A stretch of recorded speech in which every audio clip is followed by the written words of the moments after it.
Our team consists of a broad group of folks. We have neurology, pediatrics, speech pathology, neuropsychology, and psychiatry. Now, any one child is not going to see all those specialists. It really depends on the child's age and their presenting symptom.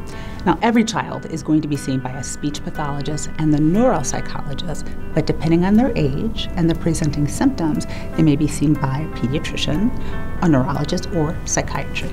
So children between the ages of 2 and 18 do need a referral from their primary care physician in order to go through our Diagnostic Evaluation Center. So the diagnostic day can be 3 to 4 hours in length. Patients and families come and they're going to meet with multiple providers on the same day.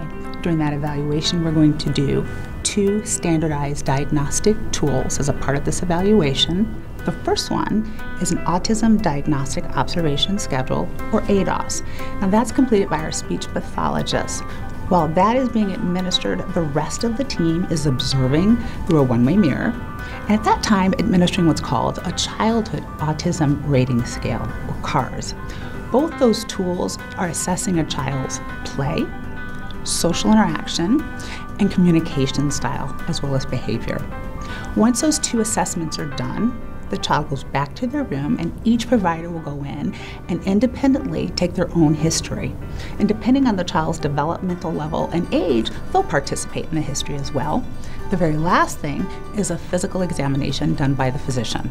Once the families leave, we take time to review everything that went on the diagnostic day. In addition, the intake packet and other tools that families completed prior to the diagnostic appointment is reviewed at that time, along with medical records, previous evaluations, school notes. We look at all of that, and I'd like to think that each provider will provide their own unique perspective based on their years of clinical experience and expertise.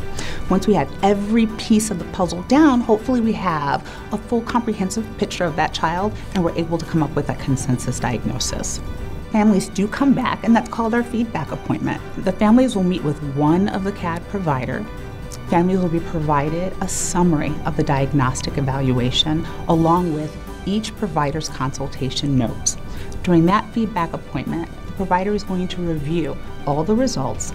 We're going to talk about the consensus diagnosis and any coexisting diagnoses at that time. Once we've talked about the diagnoses, we spend a lot of time talking about recommendations. We want to talk about medical recommendations, educational recommendations, and give family community resources.